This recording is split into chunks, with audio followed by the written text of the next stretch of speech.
We step into the world of big dreams, big moves, and big money. It's the Big Cheese Miami Recruiting and NIL Report with Manny Navarro. After 40 years, the Big Cheese remains dedicated to serving the finest Italian dinners, pizza, pasta, subs, and salads. All of their pasta is imported from Italy and cooked fresh every day. Visit BigCheeseMiami.com. Now, let's find out who's the Big Cheese the Miami Hurricanes are working on with insider Manny Navarro. All right. The Big Cheese is a Lethia Liquid Intelligence token, baby. It's up 56%. Bitch, yeah. All right. Glad you're pumped up this morning, oh. Love to hear it. So that's a Mark Cuban company, by the way. Oh, wow. Yeah, it's an AI company, and they not only build robots, but they bring NFTs to life. And so, like, when you go to McDonald's, you know how they have those kiosks? Yes. Eventually, all those kiosks that you see everywhere will have a real-looking person that will be talking to you. And when you make your order, you won't have to be pressing. You'll talk to them. That is an AI NFT, and Mark Cuban's company creates those kind of things on top of robots and all kinds of other stuff. And so I've been into that company for the last couple of years, and so right now I've been waiting for this Genius Bill Act to happen, because once Bitcoin already had it, but now it's kind of more official with Bitcoin, and now crypto have all the laws and the regulations in place, because it's been the Wild West for years. There are no regulations, no laws. So this is happening, and now it looks like a lot of stuff that we've been sitting on for a while is starting to pump. And AI, I don't need to tell you, AI might be something big, I think. Right. I don't know. Yeah, kind of, maybe a little bit. By the way, you don't have any crypto stock of that CEO who got caught at the Coldplay concert, do you? No. It is astronomer CEO Andy Byron and Kristen Cabot. Right. So yes, those two, like you're at a Coldplay concert, bro. I mean, those were two things right up your alley, right there, right? I mean, What happened to the airport executive? Right, exactly. And with the HR lady, no less. I mean, it's just and the HR lady. I mean, does HR stand for a hoe ramrodded? I'm sorry. Anyway, let's get to it, since the Canes, and we're getting closer, bro. I am, I've told you over and over again, I am pumped, bro. All right, so they picked up another big guy on Thursday. Talk to us. Yes. Samarian Wingo from St. Augustine High School. I actually like this kid. I think he's a good player. I like the fact that he's a multi-sport athlete. Samarian Wingo, St. Augustine High School. Okay. Oh, name, bro. Samarian Wingo. Samarian Wingo, yes. 6'2", 180-pound receiver, 4-star. Caught 65 passes last season for over 1,000 yards, 12 touchdowns. So a lot of production. He's also a kid that averaged close to 17 points a game on the basketball court, 6 rebounds, 3 steals. I like that athleticism. Butch Davis's favorite recruits were always guys that played multiple sports. He said guys that could dominate in multiple sports were guys that he was always interested in, because he knew they had another gear, another level of competitiveness. So I think this was a really good one for Miami. They beat out Florida and South Carolina. Mind you, this is a kid out of the Jacksonville area, pretty close to Gainesville there. So I think the Gators were hopeful that they would land him. Instead, Miami ends up getting him, and good addition for them. They've got the number 10 recruiting class right now, 21 commitments in total, 3 receivers, quarterback, running back, tight end, 6 offensive linemen, a couple defensive linemen, linebackers, and 4 cornerbacks. Still missing a safety, still missing, I think, a dominant edge rusher. But again, a lot of time for things to happen. Time, come on. Yeah. Well, it is commitment season, so we're taking stock now, because what happens is a lot of these guys do lock in and end up signing with the school they commit to over the summer. But you always have those late flips. You have guys that you lose in the end, and so it'll be interesting to see, what happens down the stretch as Miami season goes. But this is year 4 for Mario, so we've talked about it many times. So big year for him to start showing some real results. And just to kind of recap for this roster. Mm-hmm. what is there a position of concern for you in this roster for this year? Well, I think receivers one just because it's lacks experience, right? Right, unproven. Okay. Unproven. I think obviously all eyes are going to be on the secondary to see how some of those transfers work out. You've got a lot of them back there. You have OJ Frederic is the one returning guy I think you have confidence in at cornerback. He was a starter for 9 games last year, but the rest of it is all transfers, so you never know how that chemistry is going to work out on game day. But they've changed the coordinator. They've recruited really well the last few years. Now it's the time for all these recruits that he's signed, these 5-star and 4-star kids for the last couple of years who were sitting on the bench or playing backup roles to step into bigger roles and to deliver. All right. Who's the next guy? What's the next big recruit name that we're going to hear of? Yeah, I think, and this is an important decision. We identified a couple of recruits who we talk about when Mario is changing things at Miami. This is one of those guys. Derek Cooper, the 5-star running back from Hollywood Chaminade, is going to announce on Sunday. It's either going to be Ohio State, Miami, Georgia, Texas, or Florida State. Cooper is a legit dude, man. He is one of the best players in South Florida, hands down. Miami already lost out for one of them who committed to Syracuse instead, the wide receiver from Miami Northwestern. And so Cooper is the second one that I identified as let's see how Mario really is doing. We'll find out what happens. I know he was committed to Georgia before. I know when I talked to him last year at the IMG Academy when he was up there for the Future 50, he mentioned Florida State being a school he always really loved. It'll be interesting to see what happens in this decision on Sunday.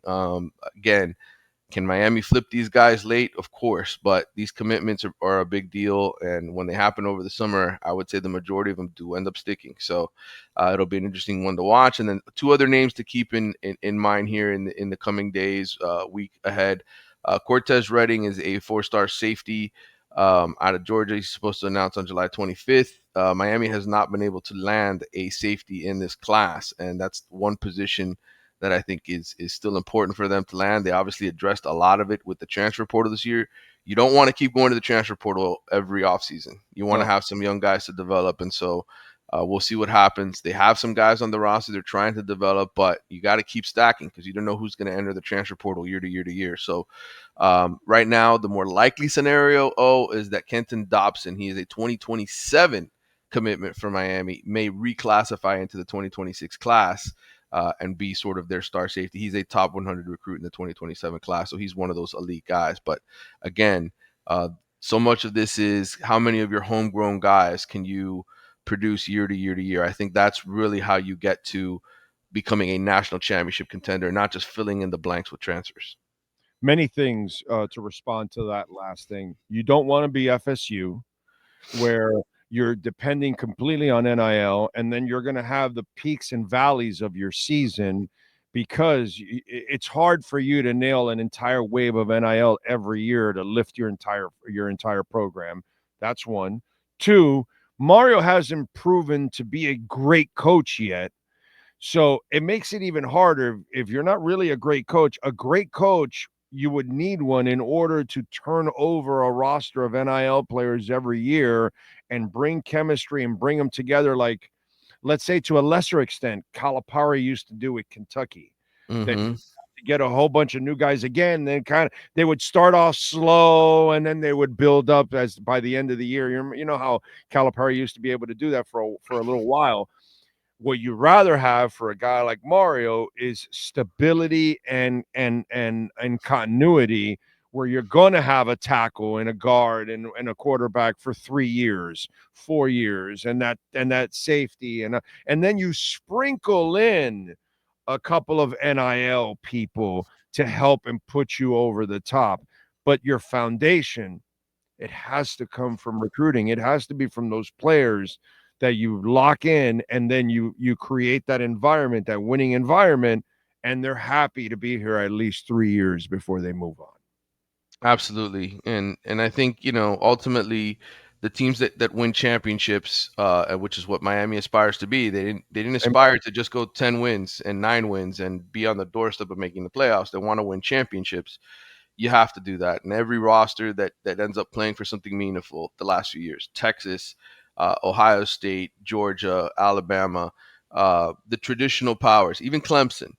In the end, the majority of those rosters are homegrown, and as you said, sprinkled in with a couple of players. Very rarely do you see a super loaded transfer team get very, very far. And so I'm not saying there's not positions you can go to the transfer portal and get and still win a championship with. Obviously, the two quarterbacks who played a national championship game last year were transfers, but I think a lot of the rest of the positions, like you said, have to be homegrown. All right, dude. Well, the Athletic wasn't too kind to Carson Beck. Yeah, the QB tiers came out earlier this week. My two colleagues, Antonio Morales and Sam Kahn, spent about a month diving into the quarterback position and ranking, guys. And right now, Carson Beck is number 12 among all quarterbacks that at the FBS level. He's third in the ACC behind Cade Klubnik, who took the top spot in our rankings, and the quarterback from SMU, Kevin Jennings, who was number 8. So Carson Beck ended up in tier 2 of the quarterbacks. There were 7, I think, tiers total that they ended up ranking these guys in. And basically, look, Beck is a proven winner, a guy who won an SEC championship at Georgia, but also who struggled last year and ended the season injuring his elbow and needing surgery. So I think there's a lot of question marks in terms of how is he going to bounce back? How is he going to handle a new environment, different environment at Miami? But we've seen guys come to Miami because of Cam Ward last year. We've seen a guy come to Miami and do pretty damn good. So I think 12 is probably a fair ranking. I wouldn't say it's a good ranking or a bad ranking. I think it's more of a fair ranking for Carson Beck. Doesn't make Canes fans feel good, but I think, listen, if you have the offensive line and the running game that this team has, and if your receivers, the aforementioned receivers, can actually do their part, every quarterback should be able to be pretty damn good here. Put it down. You know what I'm saying? They should. And look, I think when you think big picture of the quarterback position and where you want it to be, ideally you'd love to have, a guy come here and play for 3 or 4 years and go straight to the NFL right after that, right? Without having to transfer, maybe start for 2 years, maybe start for 3 in some situations if he's really, really good. But the reality is we've seen the quarterback position. We've seen, like I said, last year, 2 teams, Riley Leonard and Howard at Ohio State. Both of them were guys that came in that year and led their team to a championship game appearance. But again, a big reason why, like you said, everybody around them was there already. There was a machine basically ready to take over and to lead. And so I think for Miami's case, they've got some young guys that they're developing at the quarterback position. I think Luke Nichols one to watch. I told you I really like Darian Coleman, the quarterback that's in this class. But again, is it necessary for a elite quarterback to be recruited out of high school every year? Not necessarily. I think we're in a different era now in college football. What is necessary is the food at the Big Cheese. So if you're looking to satisfy that hunger, baby, lunch or dinner, party platters for your business, your school, your entity, whatever you want to treat your employees, go for it. Come on down, visit us at 8080 Southwest 67th Avenue.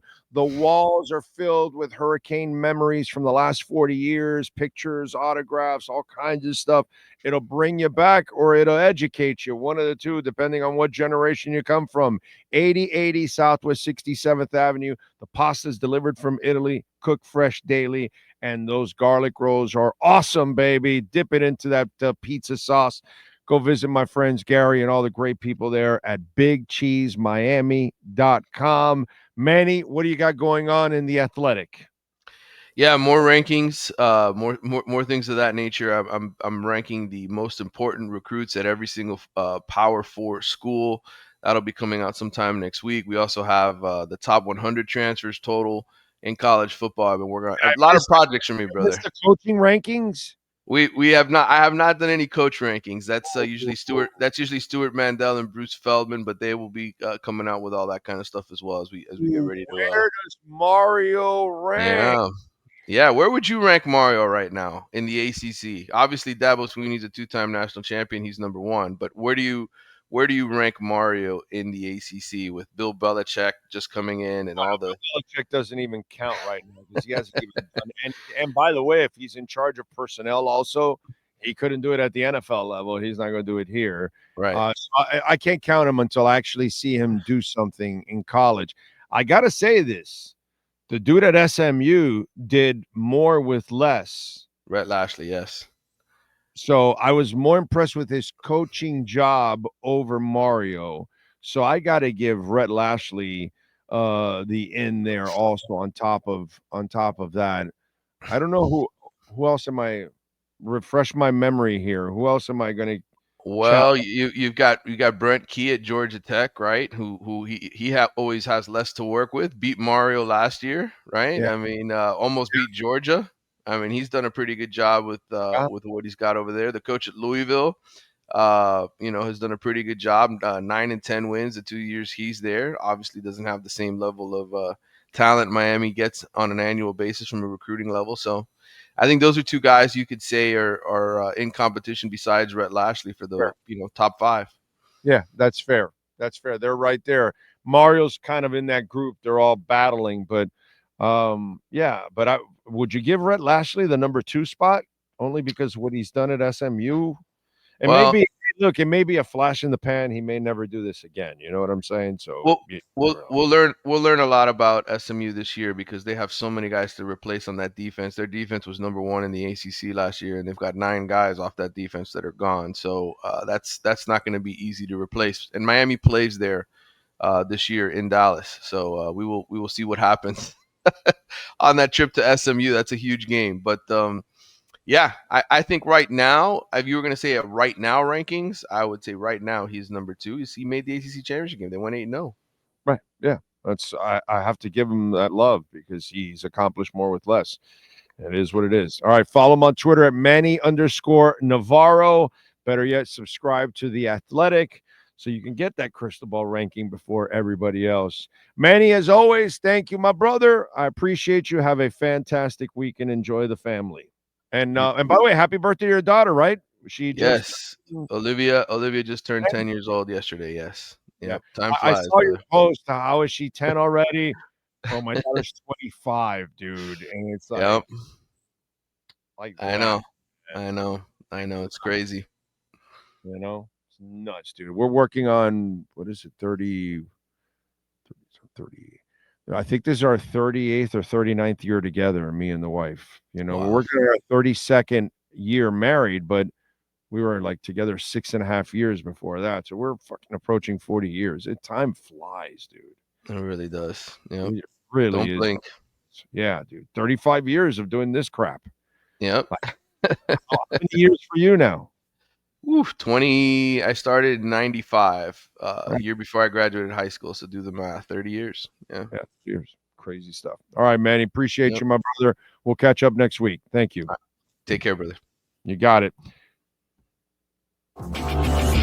You've been listening to the Big Cheese Miami Recruiting and NIL Report with Manny Navarro. At the Big Cheese Miami, they continue to purchase the same high-quality ingredients that the most expensive Italian restaurants use. The difference is they serve large portions at a family price. Visit the Big Cheese at 8080 Southwest 67th Avenue in Miami. Call 305-662-6855 or go to thebigcheesemiami.com. Go Canes!